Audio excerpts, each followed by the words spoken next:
Welcome to రాజనీతి.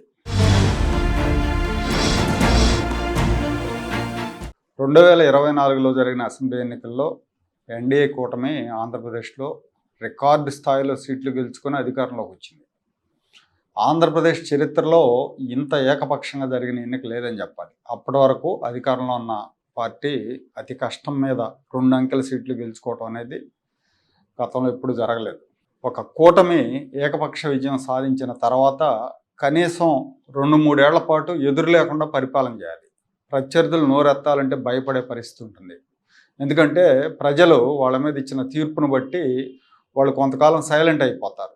అంటే గెలిచిన ప్రభుత్వం కనుక సరిగ్గా ఉంటే, సరిగ్గా వ్యవహరించగలిగితే, సమర్థవంతంగా వ్యవహరించగలిగితే. అలాగే ఆ ప్రభుత్వానికి బ్యూరోక్రాట్ల మీద, పాలనా వ్యవస్థ మీద, ఆ పార్టీ యంత్రాంగం మీద, ఎమ్మెల్యేల మీద, ఎంపీల మీద పట్టు ఉంటుంది.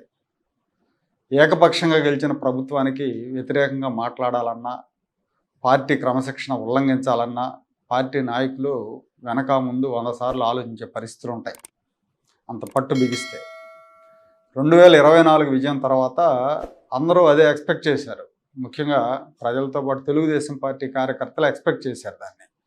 పార్టీని, ప్రభుత్వాన్ని ముఖ్యమంత్రి చంద్రబాబు నాయుడు గారు, నారా లోకేష్ గారు కంట్రోల్ చేస్తారని, వైసీపీ అధికారంలో ఉన్నప్పుడు జరిగిన అక్రమాలన్నిటి మీద మొదటి ఏడాదిలోనే యాక్షన్ తీసుకుంటారని అందరూ ఆశించారు. అయితే అది సాధ్యం కాలేదు. 6 నెలలు తిరగకముందే ప్రతిపక్షం సవాళ్లు విసరటం మొదలుపెట్టింది. ప్రభుత్వం మీద కేసులు పెట్టేందుకు ప్రభుత్వ ఉద్యోగులు సాహసిస్తున్నారు. ఆ మధ్య ఒక సిఐ పెట్టారు, మొన్న ఒక డిఎస్పీ పెట్టాడు, ముఖ్యమంత్రి మీద కేసు పెట్టాడు ఒక సిఐ. అంటే చూడండి ఎంత భయం లేకుండా వ్యవహరిస్తున్నారంటానికి. ఒక క్రిమినల్ కేసుల్లో ఉన్న ఉద్యోగులు ప్రభుత్వ విధానాలను విమర్శిస్తున్నారు. బ్యూరోక్రాట్ల విషయానికి వస్తే రాజ్యం అంతా బ్యూరోక్రాట్లదే అన్న భావన ఎక్కువ మందిలో ఉంది. వాళ్ళదే పెత్తనం నడుస్తుందన్న భావన ఉంది. కొంతమంది మంత్రులకు 2 ఏళ్ళు అవుతున్న శాఖల మీద పట్టు రాలేదు, వాళ్ళకి బ్యూరోక్రాట్లు సహకరించలేదు. తెలుగుదేశం పార్టీ నుంచి కొత్తగా ఎన్నికైన ఎమ్మెల్యేలు నియోజకవర్గాల్లో పార్టీకి ముందు నుంచి ఉన్న కార్యకర్తలను పట్టించుకోవట్లేదు. 40 ఏళ్ల సీనియారిటీ ఉంటే నాకేంటి, నాకు నా వాళ్లే ముఖ్యం అన్నట్టుగా వ్యవహరిస్తున్నారు. సోషల్ మీడియాలో యాక్టివ్గా ఉండే వాళ్ళని స్థానికంగా ఎమ్మెల్యేలు దగ్గరకు రానివ్వరు. కొంతమంది ఎమ్మెల్యేలు అయితే అవినీతికి కేర్ ఆఫ్ అడ్రస్గా మారారు. నియోజకవర్గాల్లో వాళ్ళ అనుమతులు లేకుండా ఏమీ జరగడానికి వీల్లేదు అన్నట్టుగా సామంతరాజుల్లాగా అధికారం చెలాయిస్తున్నారు. ఆంధ్రప్రదేశ్లో ఎక్కడైనా సరే రియల్ ఎస్టేట్ వెంచర్ వేయాలంటే ఆ ప్రాంతంలో మార్కెట్ రేటును బట్టి అక్కడ ఉన్న ఎమ్మెల్యేకి ఎకరాకు 2 లక్షల నుంచి 10 లక్షల వరకు మామూలు ఇవ్వాల్సిందన్న ప్రచారం ఉంది. ఇవ్వకపోతే వెంచర్ ఆగిపోతుంది. వెంచర్ మీదకి అధికారులు వస్తారు, ఏదో ఒక సాకు చూపించి దాన్ని ఆపేయటం, ఇంకోటో చేస్తారు, ఇబ్బంది పెడతారు. అందుకనే ఎందుకు వచ్చిన గొడవని సమర్పించుకుంటూ ఉంటారు. అలాగే మైనింగ్ చేయాలన్నా, టెండర్లు వేయాలన్నా నోరు పట్టకుండా అడుగుతున్నారని వాపోతున్నారు. అందరూ అని కాదు, కొంతమంది ఎమ్మెల్యేల పరిస్థితి అదే.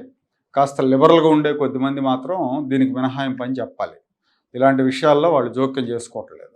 సో ఈ విషయంలో వైసీపీకి, టీడీపీకి తేడా లేదన్న విమర్శలు పెరిగిపోతూ ఉన్నాయి కరప్షన్ విషయంలో. ఇవన్నీ ఒక ఎత్తు అయితే పార్టీలో క్రమశిక్షణ అనేది డొల్లగా మారింది. అది ప్రమాదకరమైన సూచన.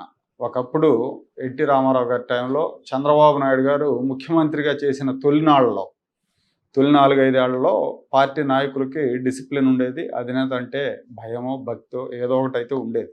అందుకనే క్రమశిక్షణతో ఉండేవాళ్ళు. అప్పుడు వచ్చింది తెలుగుదేశం పార్టీ అంటే క్రమశిక్షణకు మారిపోయారు అనే పేరు. అదే చెట్టు పేరు చెప్పుకుని కాయలు అమ్ముకున్నట్టు ఇప్పుడు కూడా అదే చెప్పుకుంటూ ఉంటారు. కానీ ఆ క్రమశిక్షణ అనేది ఇప్పుడైతే మృగ్యం అయిపోయింది.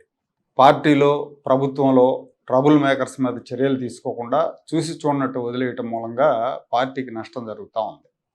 పార్టీ జెండా, సైకిల్ గుర్తు ఈ 2 లేకపోతే ఎంత మొనగాడైనా జీరోనే. బయటికి వెళ్ళిన ప్రతివాడు జీరోనే.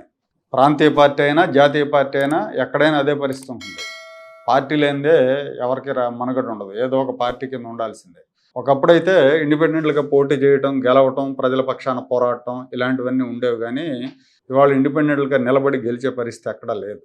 ఈ విషయాన్ని చంద్రబాబు నాయుడు గారు గ్రహించకుండా ఎవరి మీద చర్యలు తీసుకుంటే ఏమవుతుందో అన్న ధోరణితో, మెతక ధోరణితో ఉండటం మూలంగా తెలుగుదేశం పార్టీకి, ప్రభుత్వానికి కూడా నష్టం జరుగుతూ ఉంది. నిన్న తిరువూరులో జరిగిన ఇన్సిడెంట్ తీసుకుంటే, తిరువూరు నియోజకవర్గంలో నెమల్లో వేణుగోపాల స్వామి కళ్యాణం జరుగుతూ ఉంది. ఆ కళ్యాణానికి ఎంపీ కేశినేని చిన్ని, ఎమ్మెల్యే కొలుకుపూడి శ్రీనివాసరావు ఇద్దరు హాజరయ్యారు. కళ్యాణం సందర్భంగా ఎంపీ ఎమ్మెల్యేల మధ్య జరిగిన ఎపిసోడ్ చూసిన వాళ్ళకి చాలా చిరాకు కలిగిస్తుంది.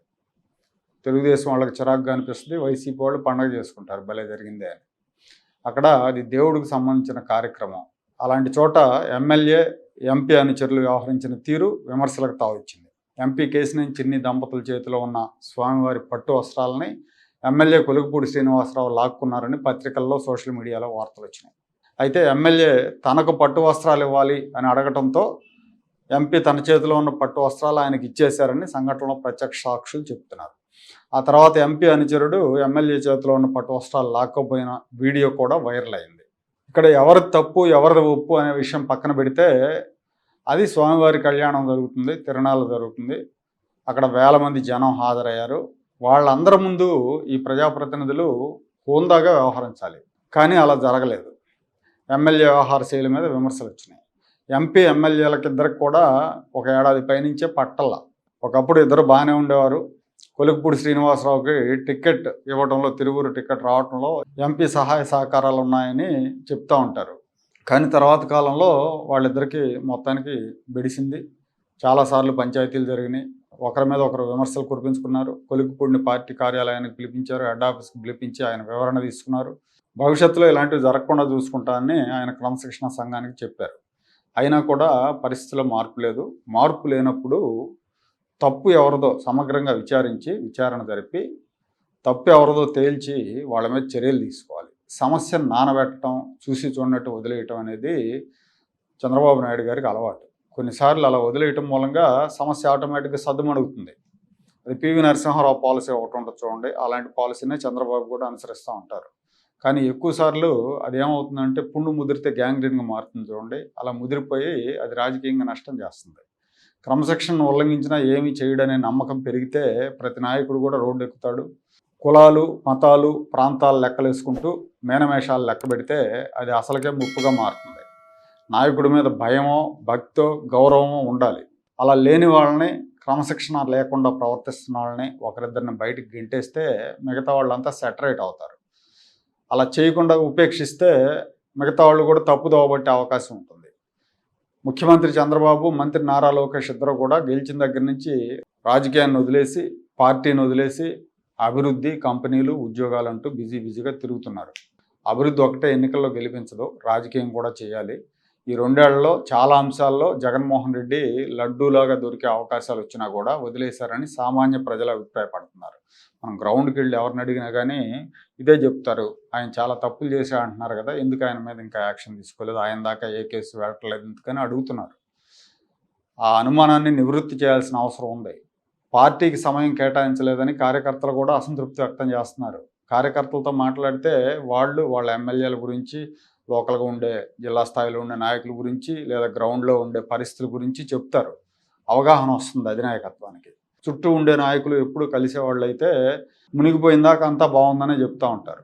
ప్రస్తుతం తెలుగుదేశం కార్యకర్తల మనోభావాలు ఎలా ఉన్నాయంటే, మీరు తెచ్చిన పెట్టుబడులు ఇంక చాలు, మీరు చేస్తున్న సంక్షేమం చాలు, రాబోయే 3 ఏళ్లలో ఎక్కడ తప్పులు జరుగుతున్నాయో గమనించి సరిచేయండి, ఎక్కడ కార్యకర్తల్లో అసంతృప్తి ఉందో గమనించి దాన్ని సరిచేయండి, రాజకీయం మీద దృష్టి పెట్టండి, మళ్ళీ గెలవడానికి ఏం చేయాలో అది చేయండి అని అడుగుతున్నారు.